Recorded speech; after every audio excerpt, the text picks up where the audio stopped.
bother you. Go ahead. All right, I'm gonna work on this row, and on my piece I actually have part threads in some of those stitches.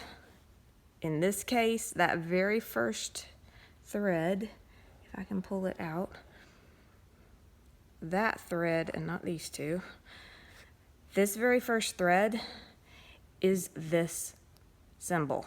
What I will do is I will work that symbol all the way across that row, and then I will park it in the next spot that it is in the next row. That will either be here because it starts, and I ended on this end of this row, but I'm not. I'm starting on this end. I'm working this way, so I will have the closest one right here. I will park it in this upper right-hand corner. So, let's thread our needle and do some stitches. You don't have to video me threading the needle. I think I've done a couple videos on it, and not everybody can do it. So we have one. Let me get out of these so you can actually zoom in on when I do the stitch so she can see what a tension stitch is. Because she doesn't know. 1, 2, 3, 1, 2, 3. Okay. Good luck getting that in focus. Well, if you move it, it's not going to stay in focus. Well, I'm moving it so that it's the right way for her, so that she can see that out of these 4 holes, I come up in that upper right-hand corner to start my stitch. When I end my stitch, I go down in the lower left-hand corner. And that makes that tiny little half of a cross. Did I do that in the right spot? 1, 2, 3, 4. 1, 2, 3. Oh, I did. Yay. Okay. So we're going to find the very last one. And then I am going to, I always park my threads where I start my stitches.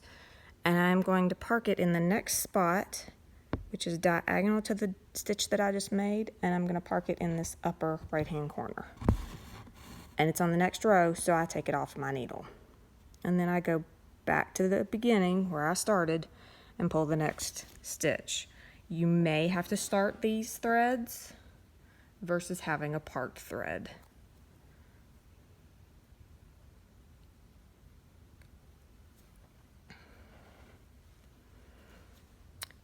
Okay, we have 2 of this color. 1,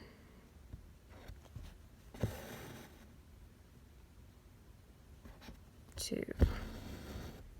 And then I park it in the next color, which in this instance is the very first stitch of the next row.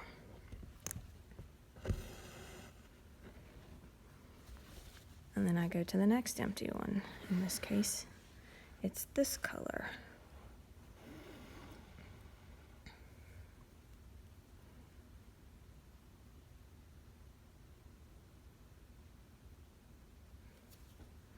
Okay, now this symbol in my pattern goes all the way across, and let me bring that up. I'm working on this U looking symbol. That's gonna finish out all the stitches on this row. So I'm gonna go here, and then I'm gonna work those 4.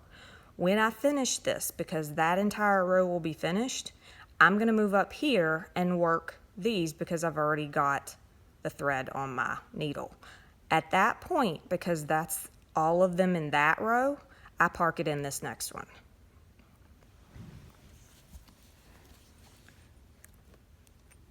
So, 1, 2,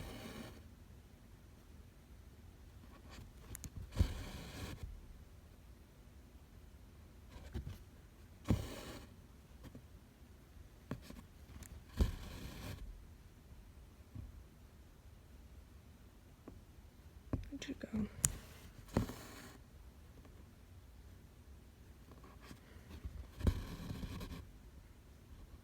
Oh, I screwed that one up somehow. All right, if you can tell, and I'll actually fix this, but do you see how the thread split when I pulled it through?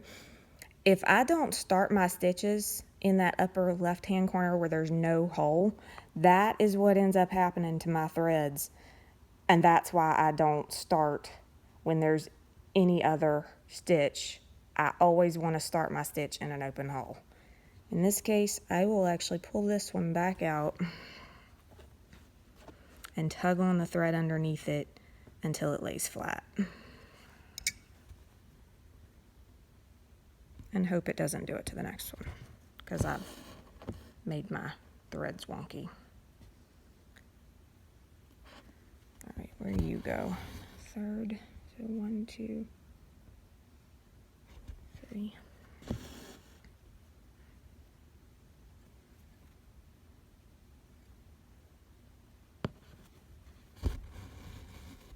One.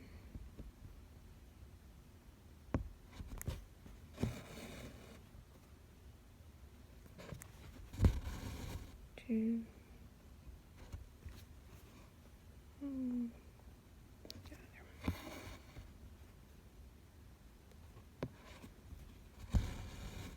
Three and skip one, and then do another one, and then I park it diagonally from that stitch that I just finished. Okay, at this point, because I have finished that very first row of that block, and that is just 10 stitches, I actually go back to my pattern. We're going to change you to, let's make you purple today. And I'm going to highlight that first row because I have finished that first row. And then I start everything all over again. I go back to the next row and I find the first place I have a thread. In this case, it would be this thread, really long one. That is the very first thread that has not been worked in that row. And in my pattern, it's that pretty little thing. Except we're gonna erase that because I haven't done that stitch. We don't wanna do that. We wanna do this. Dagnab you.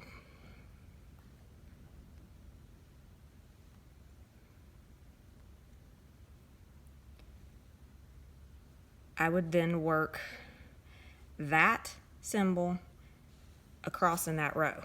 Now, because there's a big gap between that stitch and that stitch, I tend to do those, the first ones, like if the first thing I'd started were these triangles and there wasn't a big gap, I'd go ahead and do them. But with that big gap, I do the ones that have that big gap first, because working this to this, I'm gonna stretch back across to this to park it. But once I work all of these stitches, that carried thread is caught underneath all of those stitches. So it doesn't matter that it's there and my back is still neat.